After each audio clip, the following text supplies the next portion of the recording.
কি ভাই কথা বলা ঠিক না ভাই? ঠিক। নোমান বিন সাবিত কি এবার ইমাম শাফি বলেন না না ওইটা আপনার দরকার নাই, আর আপনি তরিকতের কাজ করবেন, শরীয়তের কাজ করবেন, মাসালার কাজ করবেন। ইমাম শাফি ওনাকে বললেন না বাবা, এই কাজের জন্য আল্লাহ আপনাকে বানান নাই, মা খলিফতালি হাজা। ইমাম আজম আবু হানিফা রাহিমাহুল্লাহর সঙ্গে সঙ্গে কাপড়ের গাঁটিরা বিক্রি করে দিয়া ইমাম শাফির দ্বারস্থ হয়ে যায়। ইমাম শাফি ওনাকে পড়ায়। ইমাম শাফি তিনি 500 সাহাবীকে দেখেছেন, অন্য রাতে 5000 সাহাবী দেখেছেন। জোরে কোন সুবহানাল্লাহ। জলিলুল কদর একজন তাবী ইমাম শাফি রাহমাতুল্লাহ, ইমাম নোমান বিন সাবিতের ওস্তাদ। তো ইমাম শাফি রাহমাতুল্লাহ এই 500 বা 5000 সাহাবী দেখেছেন। এই সাহাবায়ে কেরামদের থেকে হাজার হাজার হাদিস, লক্ষ লক্ষ হাদিস ইমাম শাফি রাহমাতুল্লাহি আলাইহি মুখস্থ করেছেন। ছাত্র পায় না, কারে দিবেন? যেই মাত্র নোমান বিন সাবিত তিনি পেয়েছেন, তিনি বলেছেন আল্লাহর কসম একবারের বেশি 2 বার হাদিসটার ব্যাখ্যা দিতে হয় নাই, আমার নোমানকে বলেছি আর নোমান এমনি করে সব মুখস্থ করে ফেলেছে। ও ভাই, এবার নোমান বিন সাবিত এত আলেম, বড় আলেম হয়ে গেলেন। এইবার তিনি মনে মনে ভাবেন চোখ বন্ধ করলে খালি অন্ধকার দেখা যায়। সুবহানাল্লাহ।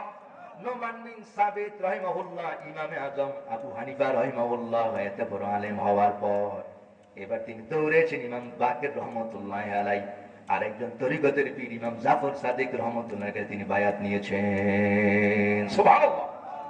ইমাম শাফি রহমতুল্লাহি আলাইহি ভাইয়ের আমার এত বড় আলেম দ্বীন, একটা মাযহাবের ইমাম ইমাম আবু ইদ্রিস শাফি রাহিমাহুল্লাহ ইমাম সলিম রাই রহমতুল্লাহ আলাইহির কাছে বারবার তিনি গমন করেছেন। ওনার ওস্তাদ ইমাম ওয়াকি বললেন বাবা, শরীয়তের জ্ঞান আমি আপনাকে শিখিয়ে দিলাম, তবে তরিকতের ইলম যদি শিক্ষা গ্রহণ করবার চান, না এই ইলম আমার কাছে নাই। এই ইলম শিক্ষা গ্রহণ করার জন্য ওই রায় এলাকায় একজন আল্লাহওয়ালা আছেন, এই মানুষটির নাম হলো আল্লামা সলিম রাই। আপনি সলিম রাইয়ের কাছে যান, উনি জবরদস্ত বড় ওলি আল্লাহ। সুবহানাল্লাহ। ইমাম আহমদ ইবনে হাম্বল রাহমাতুল্লাহ তিনি পিশাব মানেন না। জোরে বলেন আল্লাহু আকবার। এ ভাই এত বড় আলেম তিনি ইমাম আহমদ ইবনে হাম্বল রাহিমাহুল্লাহ তিনি পীর মুরিদ বা দেওর পীর পিশাব আবার কি শাসা বাবা না না এগুলো তিনি মানেন না। জগৎ বিখ্যাত আলেম ইমাম আহমদ ইবনে হাম্বল রাহমাতুল্লাহি আলাইহি, এত বড় আলেম ইমাম আহমদ ইবনে হাম্বল, এত বড় মুহাদ্দিস এই পৃথিবীতে আর আসে নাই। কিয়ামত পর্যন্ত এত বড় রইসুল মুহাদ্দিসিন পৃথিবীতে আর আসবে না। তিনি একজন অনন্য, তিনি হলো হযরত ইমাম আহমদ ইবনে হাম্বল। আর জোরে বলেন আল্লাহু আকবার। না না এত বড় মুহাদ্দিস পৃথিবীতে আসে নাই ভাইরা আমার, কিয়ামতের আগে আর আসবে না। ইমাম বুখারী রাহমাতুল্লাহর ওস্তাদ, সুবহানাল্লাহ। ইমাম শাফি রাহিমাহুল্লাহর ছাত্র আমার নবীর বড় পেয়ারা, জোরে বলেন সুবহানাল্লাহ। জেলখানায় আব্বাসী সম্রাট যখন তাকে জেলখানায় বন্দী করে দেয়, জেলখানায় প্রতিদিন 10টা করে বেত মানে না, আহমদ ইবনে হাম্বল চোখের পানি ছেড়ে কাঁদেন জেলখানায়। ও ভাই, খালকিয়াতে কোরআনের মাসালায় ওনাকে জেলখানায় বন্দী করা হয়। জেলখানায় যখন বন্দী করা হয়, আহমদ ইবনে হাম্বল রাহিমাহুল্লাহ চোখের পানি ছেড়ে কাঁদতেন, আর সইতে পারেন না। ডেইলি ডেইলি এভাবে মারা হয়, মনটা বেজার হয়ে যায়, চোখের পানিদের বুক ভিসায়, বাঘ ভাসায়, মনে হয় যেন হায় রে হায়, মাসালা তো ঠিকই বললাম, কিন্তু সম্রাট তো ভুল বুঝতে আমাকে জেলখানায় দিল। মনটা যখন বেজার হয়ে যায়, ইমাম শাফি ওনার ওস্তাদ ইয়ামেন দেশি ইমাম শাফি রাহিমাহুল্লাহকে স্বপ্নে দেখানো হয়। ইমাম শাফি রহমতুল্লাহি আলাইহি ঘুমের ঘরে দেখবার পায় আল্লাহর হাবিবে পাক মদিনার কামলিওয়ালা সরকার দু আলম ইমাম শাফি রহমতুল্লাহ ঘরের দরজায় হাজির হয়ে যায়। সুবহানাল্লাহ। আল্লাহর হাবিবে পাক, ও ভাই আমার নবী পাককে স্বপ্নে দেখেন ইমাম শাফি রাহিমাহুল্লাহ আল্লাহর হাবিবের পাককে স্বপ্নে, আমার নবী স্বপ্নে আসতে পারে কি পারে না ভাই? আর যারা আমার নবীকে একবার দেখবে দুজকের আগুন আল্লাহ পাক তার জন্য হারাম করে দিবেন। সহিহ জামে তিরমিজিতে আমার নবী পাক বলেছেন, ক্বালা রাসূলুল্লাহ সাল্লাল্লাহু আলাইহি ওয়াসাল্লাম, মান লা তামুসসুন্না মান রানি আও রাআ মান রানি। নবী আমার বলেছেন, সহিহ জামে তিরমিজির হাদিস, আল্লাহর বান্দাগণ যে আমাকে দেখেছে, আমার নবী পাক বলেছেন জাহান্নামের আগুন তাকে স্পর্শ করবে না, জাহান্নামের আগুন তার জন্য আল্লাহ পাক হারাম করে দিবে।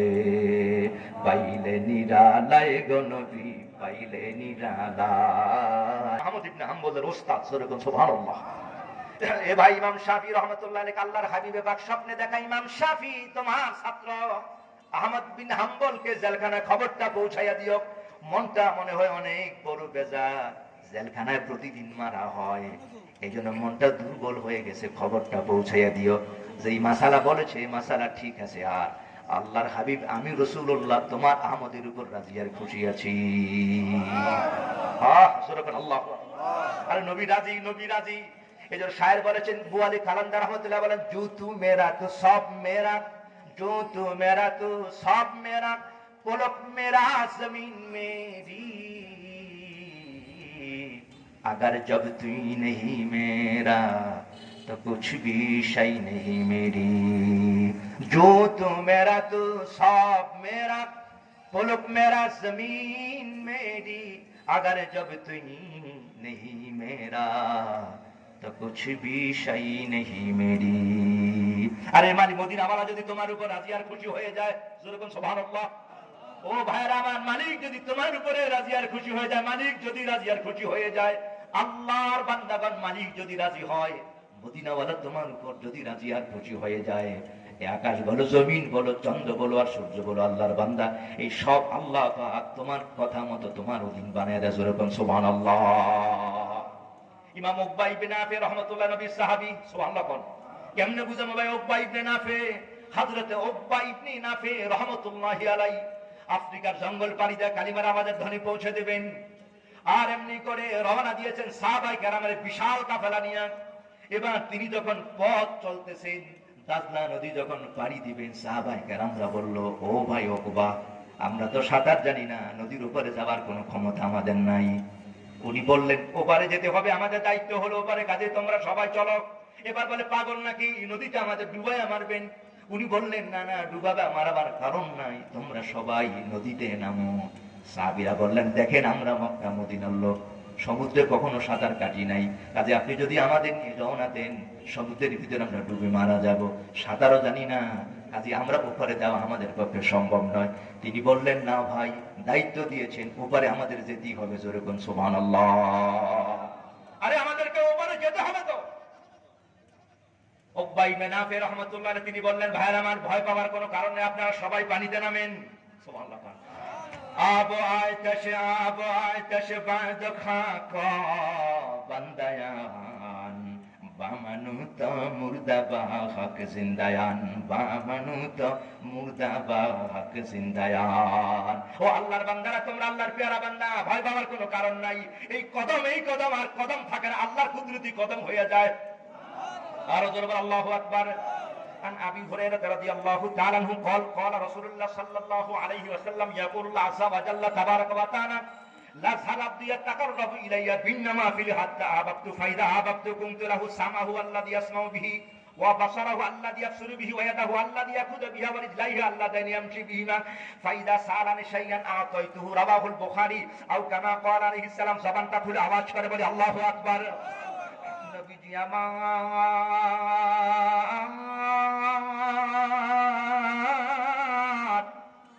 সাহাবীদের বললেন, ও সাহাবীরা, আল্লাহ যারা মাহবুব পেয়ারা বান্দা হয়ে যায়, যারা ওলি আল্লাহ হয়ে যায়, যারা পীর দরবেশ হয়ে যায়, আল্লাহ ওয়ালারা যে কদম দেয়, এই কদমটা কদম থাকে না, এটা আল্লাহ কুদরতি কদম হয়ে যায়। যেরকম সুবহানাল্লাহ। কাজী ও আমার ভাইয়েরা, নদীর মধ্যে ডুববা, এই ভয় পাওয়ার কোনো কারণ নাই, তোমরা সবাই পানিতে নামো, তোমরা সবাই পানিতে নামো। উনি বলতেছে, হুজুর কি বলেন? ভাই আপনি আমাদেরকে কি বলতেছেন? আপনি আমাদের তিনি বলেন ভয় পাওয়ার কারণে পানিতে নামেন। এবার সবাই যখন পানিতে নামলো, আল্লামা কবি সম্রাট ইকবাল রাহিমাহুল্লাহ তিনি বলেন, দশতে দশতে দরিয়া ভি না ছোড়ে হাম बाहर जुल्मत दौड़ दिए न छोड़े हमने, आए मौजे जदरा तू भी पहचानती है हमको, अब तक पहुंचे तेरा दरिया अफसाना का हमारा। আল্লাহু আকবার। উকবা ইবনে নাফি তিনি বললেন, কি আমাদেরকে চেনো নাই? আরে নদীর পানি আমাদেরকে চেন, আমরা মদিনাওয়ালার গোলাম। জোরে কোন আল্লাহু আকবার। নবীজির গোলাম, আমরা পানির উপরে হাত বিছাই আর চোখের পলকে নদীর পারে পার হয়ে যায়। এবার সামনে চলতেছেন, জংলা এসে গেল, তিনি বললেন, এখানে থামুন, ক্লান্ত হয়ে গেছে সাহাবীরা। সাহাবীরা বললেন, চলেন আমরা দূরে চলে যাই, বাঘের আওয়াজ শোনা যায়। সিংহের গর্জন শোনা যায়। উকবা ইবনে নাফে বললেন, আমার ভাইয়েরা ভয় পাওয়ার কারণ নাই, ভয় পাওয়ার কোনো কারণ নাই। আরে নাহানু আসহাবু রাসূলিল্লাহ, আমরা সাধারণ কেউ নয়, আমরা আল্লাহ রাসূলের সাহাবী। জোরে কোন সুবহানাল্লাহ। ভয় পাওয়ার কোনো কারণ নাই, ভয় পাওয়ার কোনো কারণ নাই। সাহাবীরা বলল, ও ভাই উকবা, জঙ্গলার প্রাণীর আওয়াজ শোনা যায়, বাঘের গর্জন শোনা যায়, সিংহের আওয়াজ শোনা যায়, মনে হয় আমাদেরকে এখানেই শেষ করে ফেলবে। তিনি বললেন, আপনার বড় ক্লান্ত শ্রান্ত হয়ে গেছেন, এই জঙ্গলার ভিতরে আপনারা তাবু গাড়েন। সাহাবীরা কয়, আমাদের আর মাইরেন না, আমরা এখানে মরেই যাব, বাঘ শিয়াল হাইওয়ান জানোয়ার আমাদের খেয়ে ফেলবেন। উকবা ইবনে নাফে বললেন, আপনারা সবাই তাবু গাড়েন। সাহাবায়ে কেরামরা তাবু গাড়লেন, একটু ক্লান্ত শ্রান্ত সবাই বিশ্রাম নিতেছেন। কিছুক্ষণ পর একজন বলতেছে, ও ভাই, আমাদের সাইয়েদ, আমাদের নেতা, আমাদের কয়েদ, আমাদের সেনাপতি হযরত উকবাতে তো দেখা পাওয়া যায় না। বাকি সাহাবীরা বললেন, এই তো নিশ্চয়ই বাঘে খেয়ে ফেলেছে, আমরা বলেছি কখন। এবার পুরা তাবুগুলোর মধ্যে একটা কান্না রোনাদারি শুরু হয়ে গেল। সবাই বলে বলি আরম্ভ করলো, আমরা তো আগেই বলেছিলাম যে এখানে আমরা যাব না, আমরা যাব না। আর আমরা এখানে যদি থাকি, জঙ্গলার বাঘ হাইওয়ান জানোয়ার গুলো আমাদের খেয়ে ফেলবে। নিশ্চয়ই আমাদের সেনাপতি উকবাকে জঙ্গলার বাঘে খেয়ে ফেলেছে। সারা তাবুর ভিতরে কান্না শুরু হয়ে গেল। এবার পেছন দিক থেকে একজন আওয়াজ দিয়া বললে, এ ভাইরা আমার, ওই দিকে মনে হয় কে যেন ওয়াজ কার যেন আওয়াজ শোনা যায়। সুবহানাল্লাহ, কে যেন মনে হয় ওদিকে ওয়াজ করে, একটা আওয়াজ শোনা যায়। হযরতে সাহাবায়ে কেরামরা সবাই মিলে চলেন, কোন দিকে আওয়াজ শোনা যায়। এইবার তারা এই দিকে রওনা দেওয়ার পর ওনারা শুনবার পায়, পাহাড়ের পাদদেশে কে যেন আওয়াজ দিতেছে, নাহমাদুহু ওয়া নুসাল্লি আলা রাসূলিল কারীম।